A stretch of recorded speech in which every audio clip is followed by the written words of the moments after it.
Unfortunately, Microsoft Windows doesn't come with an owner's manual anymore. So today I'm going to help you out with that and show you all the things that you need to know in order to use Windows.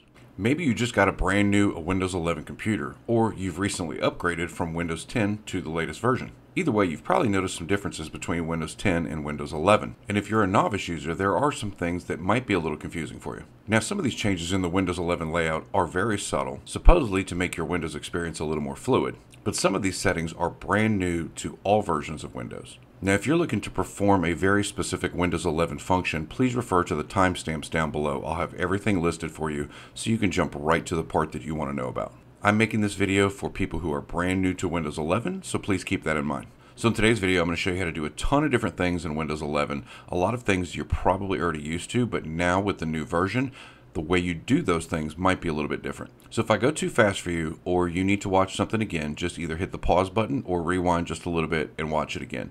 If you still have questions, feel free to leave me a comment down below. So before we get started, I am going to mention that there is one change that Microsoft made in Windows 11, and honestly, I don't know a single person who likes it or wants it. And unfortunately, it's not something you can simply turn on or off. But stick around to the end of the video because I'm going to show you how to reverse this setting with one simple tweak. With that said, let's get started. Number one, the Windows Start menu.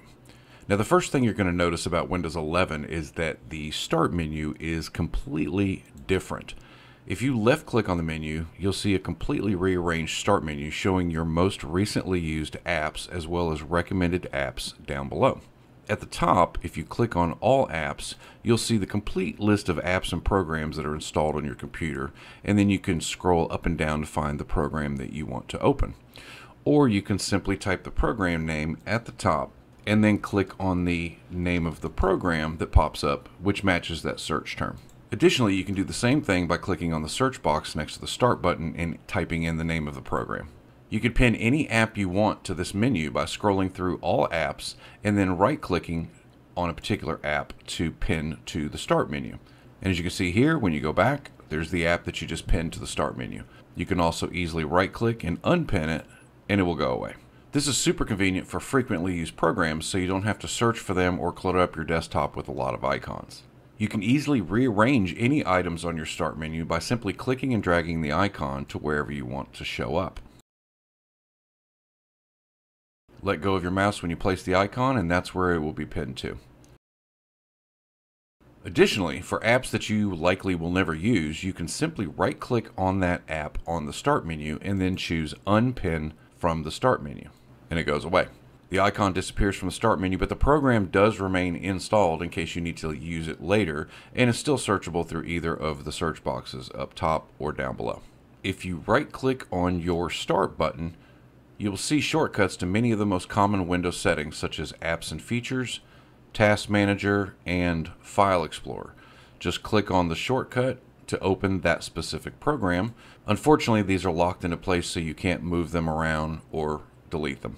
Next is Shut Down, Restart, or Sign Out. If you need to shut down, restart, or sign out of your computer, you can click the Start button, then select the power option to the right. Choose whichever one you need, and Windows will then perform that task. To sign out of Windows, right-click the Start button, then click Shut Down or Sign Out, and the pop-out menu will give you an additional option to sign out of your computer. If you want to remove any of the recommended items from the Start menu, just right-click on that item and remove from the list. The app or file will only disappear from that list. It won't be removed from your system. You'll also have the option to uninstall an app directly from the right-click menu. Number 3, Centered Taskbar. The Start menu is kind of the central hub to everything in just about every Windows version that's ever been released. But for some reason in Windows 11, Microsoft decided to give Windows more of an Apple-like feel by placing the Start menu in the center of the taskbar. For some, this may be kind of cool, but for others, it's kind of irritating. Thankfully, it's an easy fix. Just right-click in any empty area of your taskbar, click on Taskbar Settings. Scroll down to Taskbar Behaviors, and then change the alignment here from center to left. Now, as you can see, you have a left justified Start menu that you might be more familiar with from previous versions of Windows. You can always switch it back to center if you change your mind later. So let's talk about the control panel, or what is more commonly called settings in new versions of Windows. If you prefer to use the old school method of accessing your control panel, you can get to it by simply typing control panel into the search box. This works in both Windows 10 and Windows 11. However, Microsoft has integrated the old school control panel with the new settings menu starting in Windows 10 and even more so in Windows 11. So just be aware that some of the old school features you might be used to in control panel have now been fully migrated into the settings feature in Windows. So to access settings, you can right click on the start menu and click settings. Or you can left click on the start menu and click settings right here, which should be a pinned app on your start menu. Or you can type settings into any search box and get to it that way. All three methods take you to the same place. Next up is desktop personalization. So say you want to quickly change your desktop wallpaper, add a new theme to your Windows layout, or modify what your screen looks like when it's locked. All of these can be done through what's called personalization. You just want to find an empty area of your background or wallpaper, right click and choose personalize. From here, you can choose a different photo for your desktop wallpaper by clicking on background. You can play with different color schemes for title bars and other windows by clicking on colors. You can completely change the overall look in Windows by clicking on and installing a new theme by clicking on themes.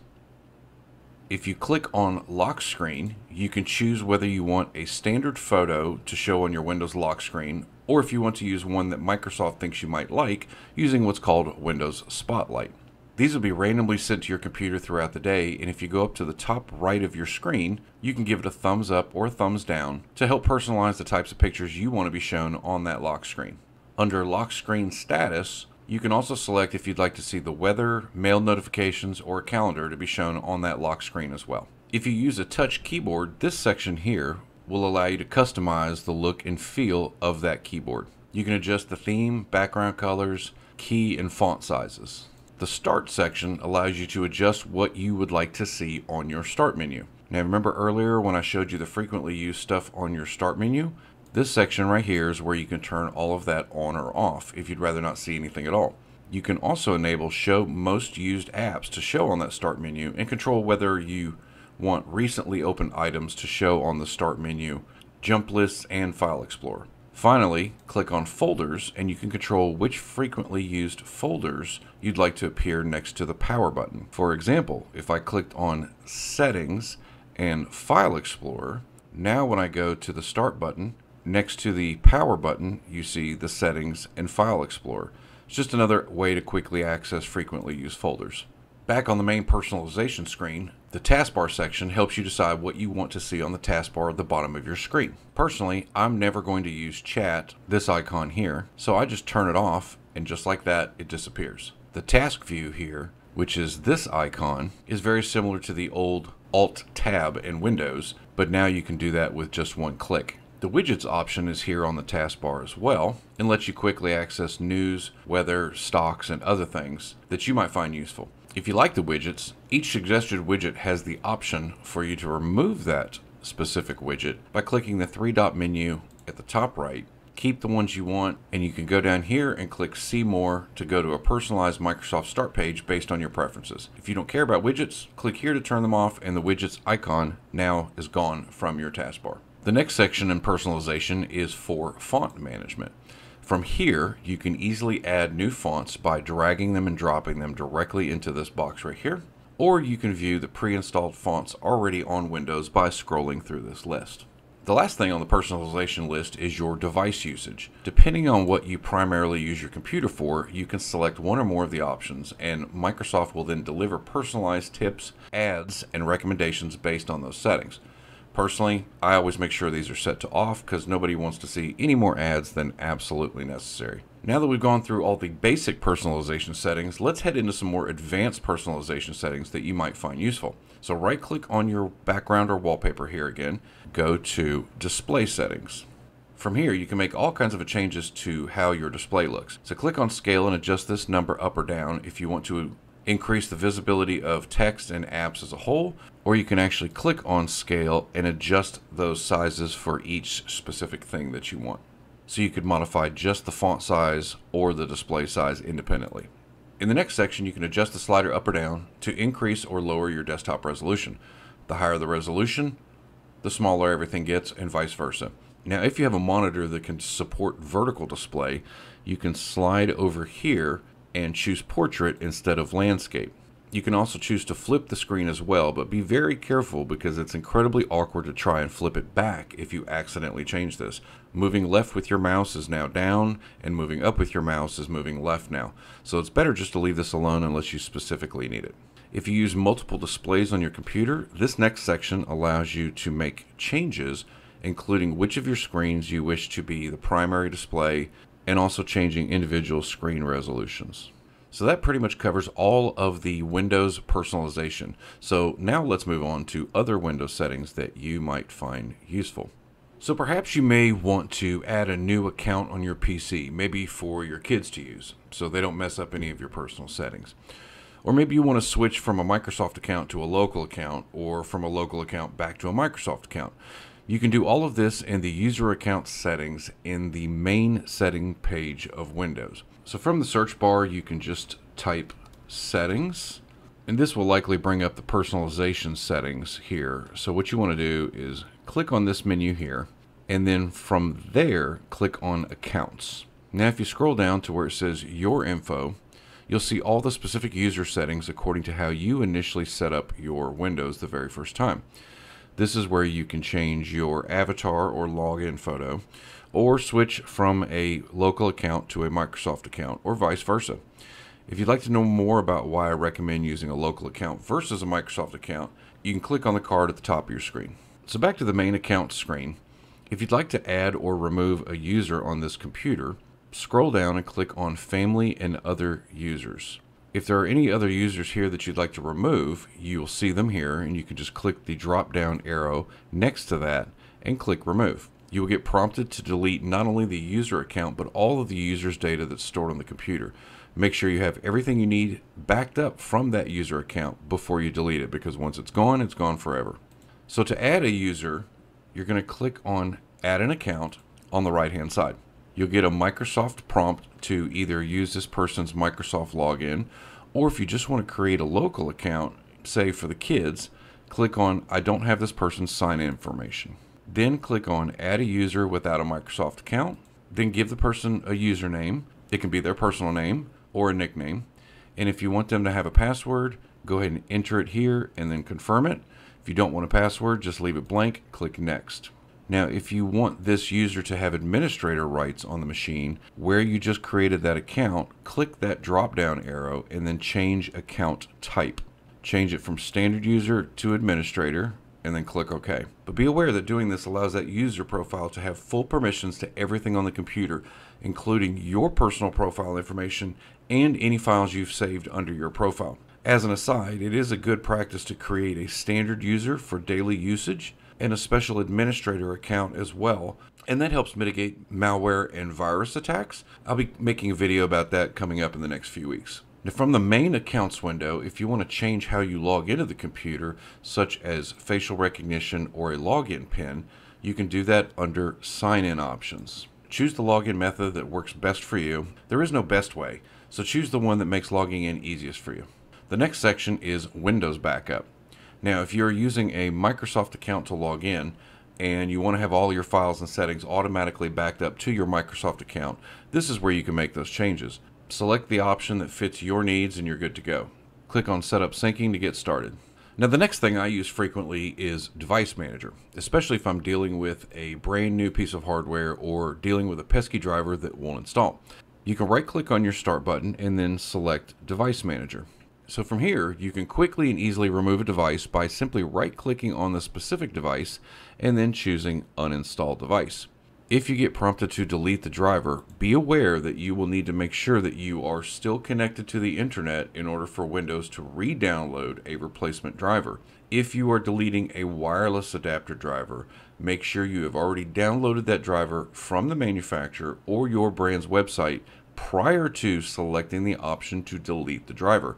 Otherwise, if you're only using a wireless connection, you're not going to have any way to get back online so that Windows Update can download a new driver. So make sure you have it backed up prior to deleting a wireless driver. Now, say you download a program that you no longer use, or you want to free up some space on your hard drive.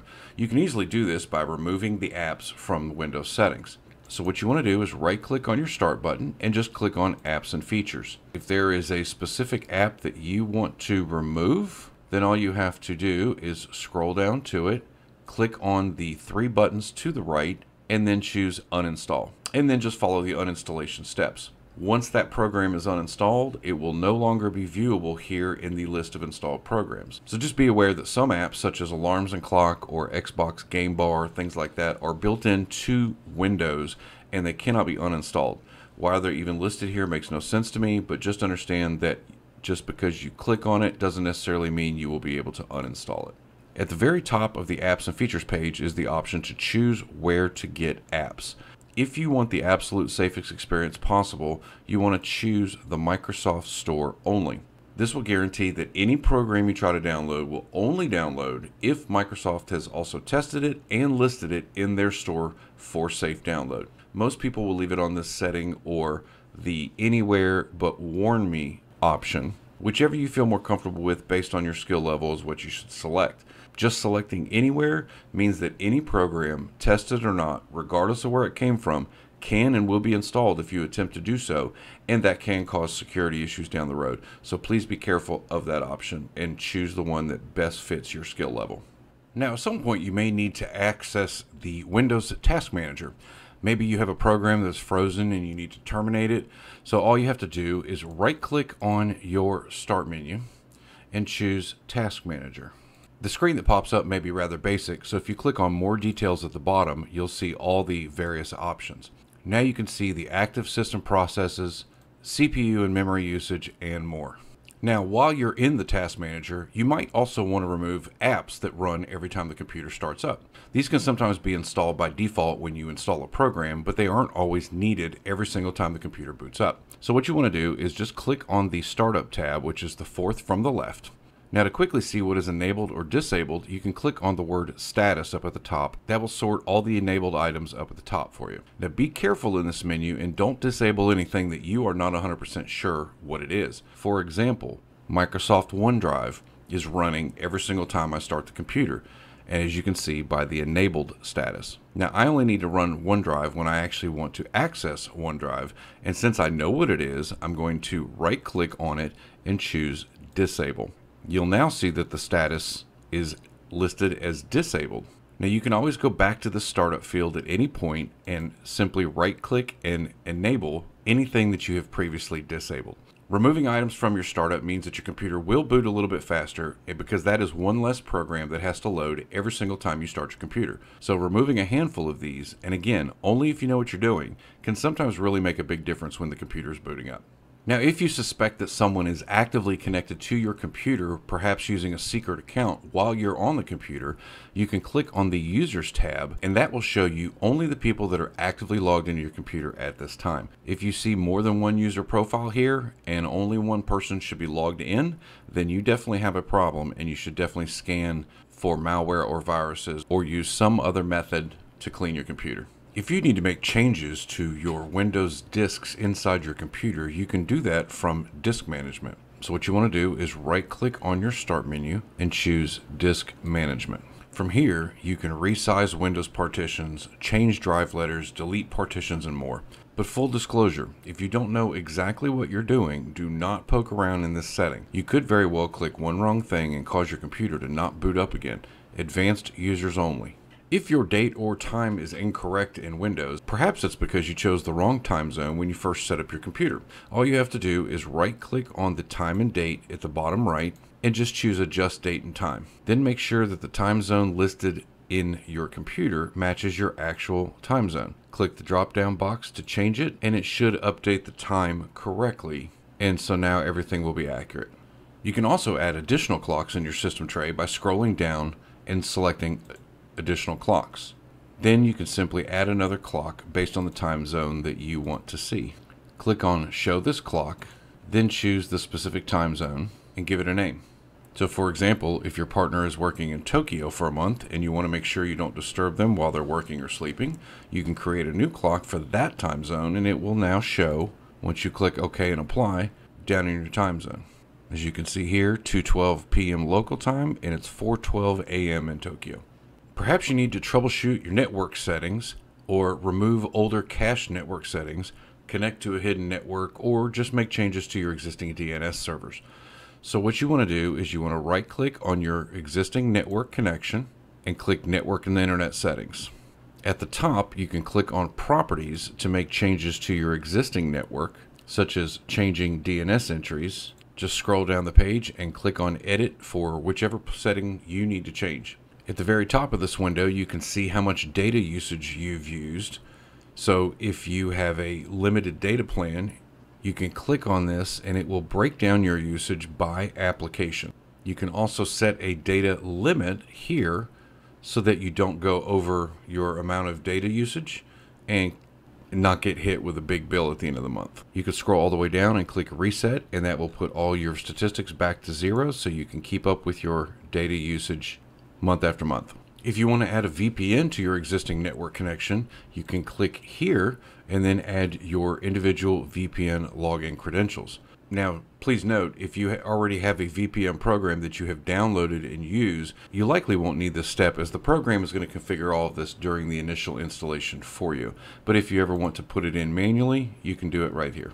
If you want to use your existing internet connection as a mobile hotspot, you can click this right here. You can select this here and then configure it so that others can use your connection. To enable airplane mode, you can just click this slider on and it will turn off all outside communications just like it does with your cell phone. If you want to set up a proxy server for your internet connection, click here. This is an advanced setting. Most people will never use it, but perhaps if you want to route all your internet traffic through a different server than your existing internet provider, this is where you would configure that. The next section is dial-up internet connection. I'm not really sure how in 2023 that there are actually people on the planet that still need this, but there may be some situations where you need to dial into a remote server using your computer's modem. This is where you would set up and configure that connection. The next setting is advanced network settings. As stated, these are advanced settings and not for your average novice to be poking around. Say you have both a wired and wireless internet and they're constantly switching back and forth, one being faster than the other. Here you can choose which one to enable or disable, and that will keep your internet connection a little more consistent. Or you could just unplug your Ethernet cable if your Wi-Fi is strong enough. Just select the one you want to turn off and click disable, and now the other connection will be the only usable connection, which will keep them from switching back and forth. If you want to enable and connect a Bluetooth device, you can do that here by selecting enable, and you can also rename the connection here as well. Obviously, if you don't have Bluetooth on your computer, this option should be disabled and you won't be able to enable it. If you want to see all the specifics about your current network connection, you're going to click hardware and connection properties. This will tell you your local IP address, your gateway, DNS servers, computer MAC addresses, and more. A technician would be able to look at this information and tell you exactly what's wrong with your computer. Now, if you're having constant issues with your network going up and down, or just intermittent problems, it could be that there's a problem with your network adapter settings or the stored connection to that network. You can go down here and click on Network Reset to reset all your network settings back to Windows defaults, and that might resolve your problem. Now, please note, all your wireless passwords and configurations will also be reset, so if you do rely on wireless internet, make sure that you know the SSID and password to that connection before you click reset. Once you do that, if you don't know the username and password, you won't be able to get back onto the wireless network. Now, to see the old school style of network settings, go down here and click on More Network Adapter Options. This will bring up the control panel method of troubleshooting networks, and you can make all the changes you need to through here. They're basically the same, it's just a different way of looking at it. Click on Windows Firewall to bring up Windows Firewall protection.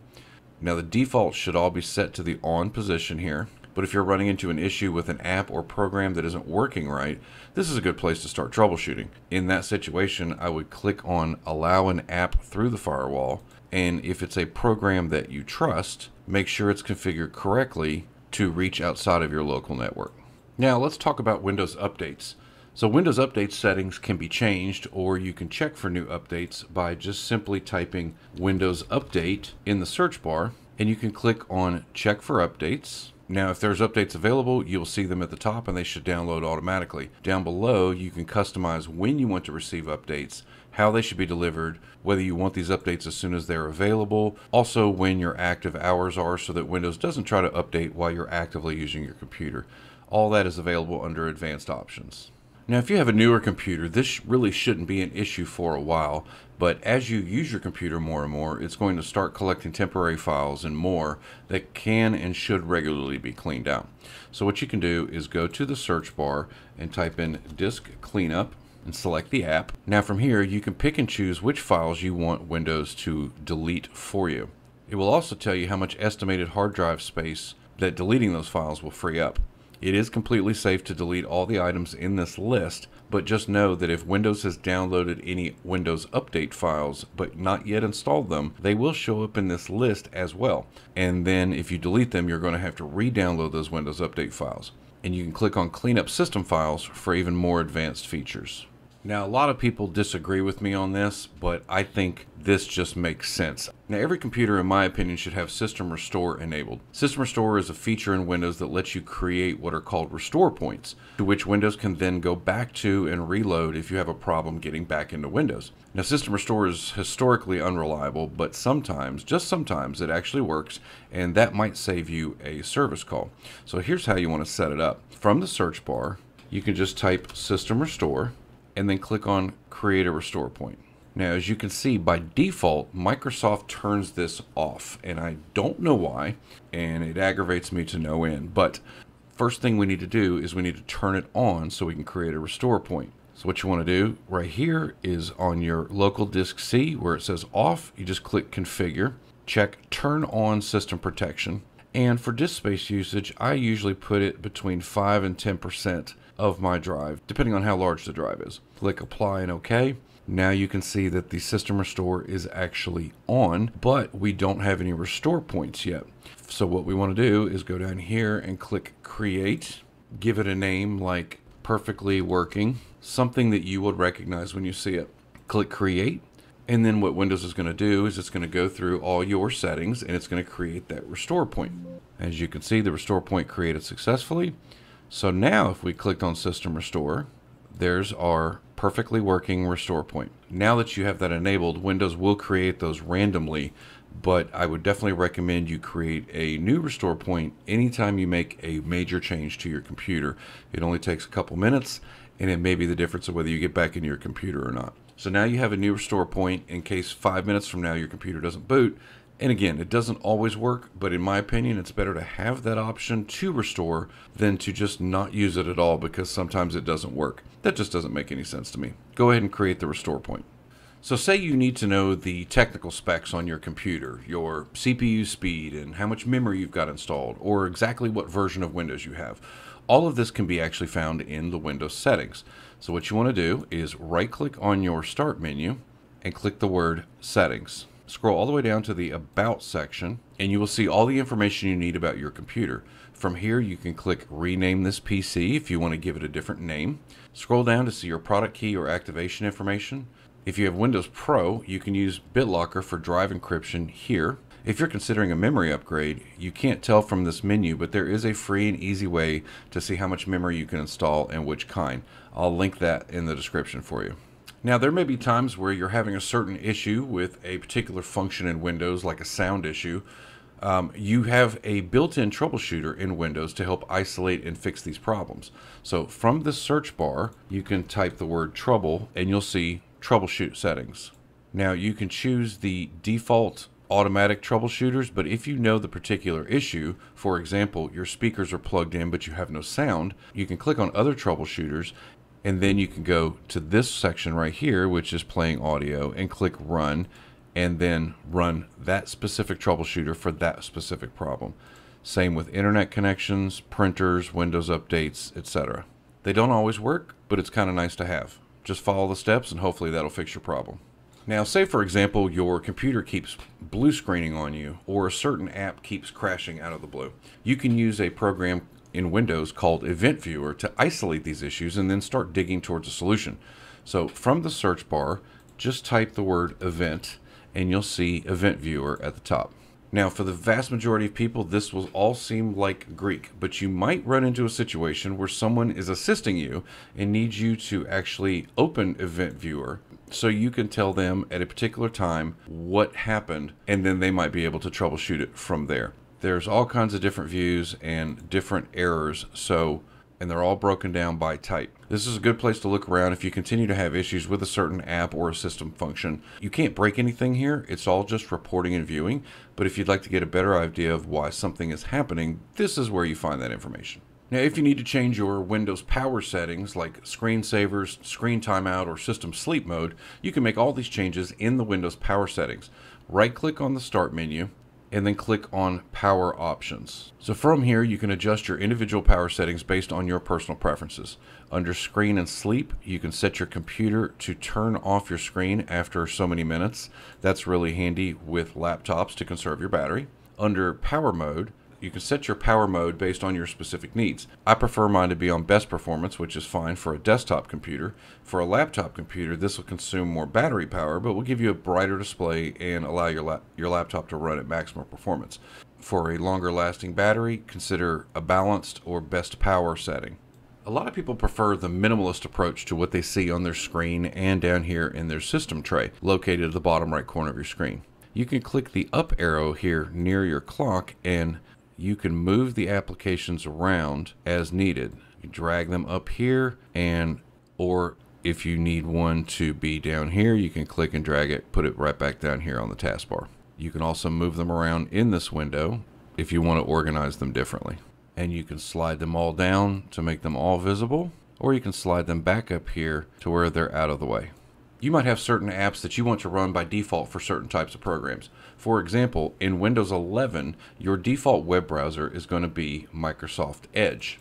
But let's say you prefer Mozilla Firefox instead. You can change the default apps that you've got installed to open any file by clicking in the search box and typing default apps, and it will pop up here at the top. Here you can change which program you wish to open for a specific file. Now, there's a much easier way to do this. In the case of the web browser, simply just install that web browser, and then when you open that web browser, if it's not your default, it should automatically ask you, do you want to set this as your default? I would check don't ask me again, and then click set as a default browser. And what that does is it makes all the necessary change in the background so you don't have to go through that list and click on multiple items. Now I have a test file here that by default opens in Notepad. Well, what if I want to open it in WordPad?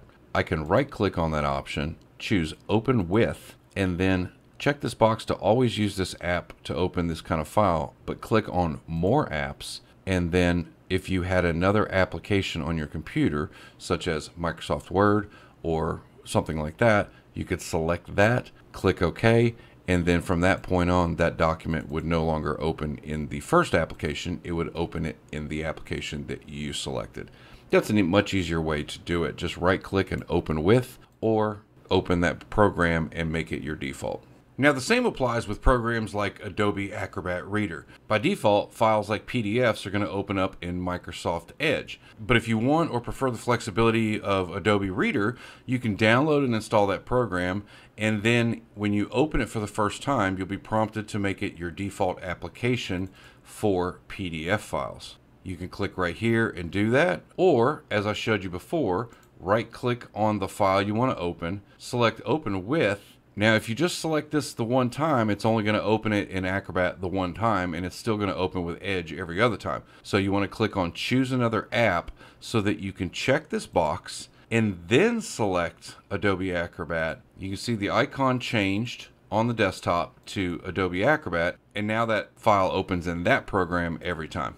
You can still use the Windows settings to change the default apps, but I think this is just a much easier way to do it. And this works for pretty much every version of Windows, but I just thought I would include it because PDF files now open with Edge where they didn't before. If you would like to pin items to the taskbar or the Start menu, you can just open them using the Start button, then right-click that specific app you'd like to pin, and then choose Pin to Taskbar or Pin to Start, or both. Just like that, your app is permanently on the taskbar and also permanently on the Start menu. Now I want to talk about the desktop layout. The default layout for your program icons on Windows desktops is known as auto arrange. This places your icons in neat little columns to keep everything tidy. But sometimes you might want to put certain icons in other places on the desktop or arrange them how they would most benefit you. As you can see, when you drag an icon anywhere else, it snaps back to these columns. To fix this, you can just simply turn off auto arrange, and that allows you to put your icons wherever you'd like. So for example, these icons right here that point to websites, I'd like them to be as far right on my screen. So what I want to do is just right click on an empty space on my desktop, click on view, and then simply uncheck auto arrange icons. Now you can take your icons and move them wherever you want and arrange them however you like. If you re-enable the auto arrange, all those icons will immediately snap back into columns again.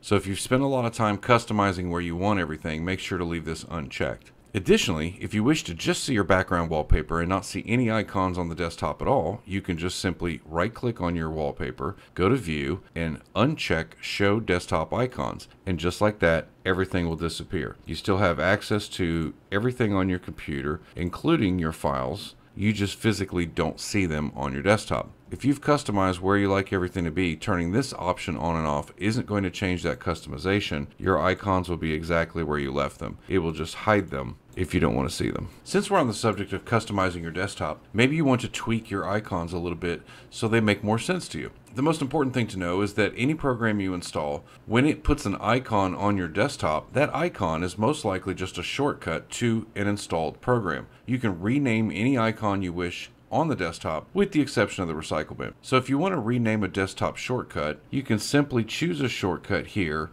like in this example, where it's a big long name for my Bank of America login. So I can just right click on that, click on properties, and if I click on general, now I can go and just call it online banking. And just like that, it changes the name of the shortcut. Now, just as program icons on your desktop point to programs that you've installed, you can also create shortcuts to point to your favorite websites, as I just showed you. Here's how. Just right-click on any blank area, click on New, and then Shortcut.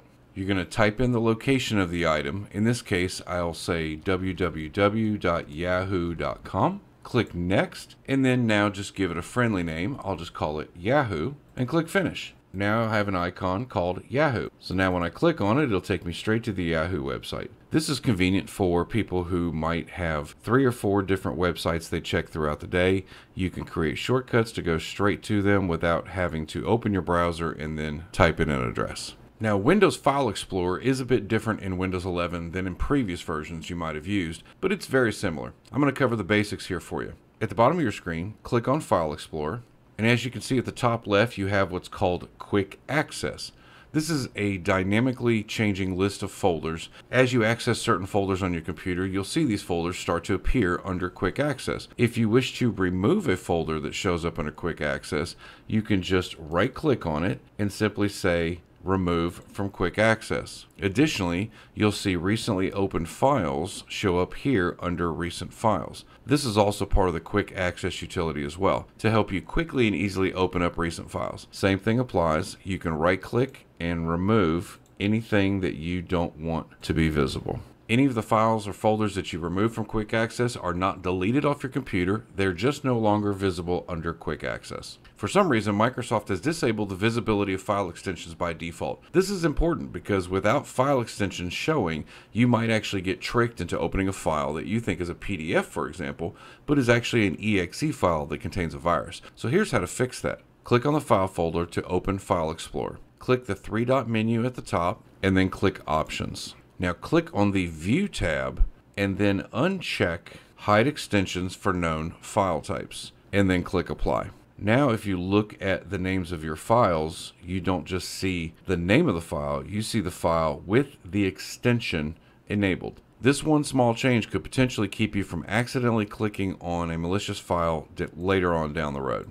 There are other options in this view window that you might want to customize. Personally, I always show file extensions, and I also enable show hidden files or folders. And this is because I don't want a malicious file to suddenly appear on my computer because it may be marked as hidden. I never see it. Now please note, there are some folders inside the Windows directory that are marked as hidden folders. So if you enable that, you will have full visibility of it. Never delete anything from the Windows directory or any of the subdirectories unless you know exactly what you're doing. If you delete one wrong file or folder, it could potentially cause your Windows to suddenly no longer boot up. You can go back through the different folder options, and the rest of these are basically customizations, what you want or don't want to see. So play around with it if you like. If you check something and then click apply and then don't like the way it looks, just go back and uncheck it, click apply again, and it'll be right back to the way it was before.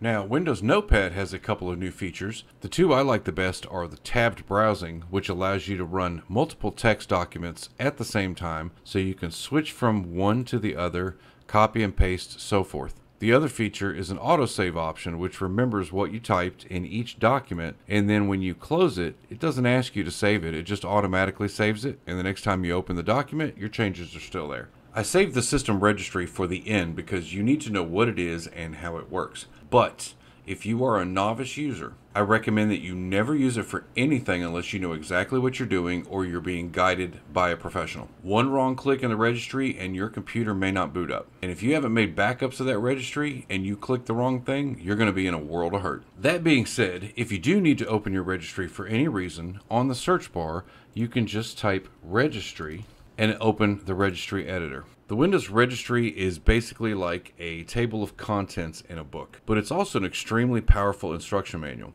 Almost every single feature or setting in Windows can be changed or tweaked using the right registry keys. I'm not going to go into what each of these registry subsections do because, again, I don't recommend you ever modify your registry without professional assistance, but knowing what the registry does is important to my very last point.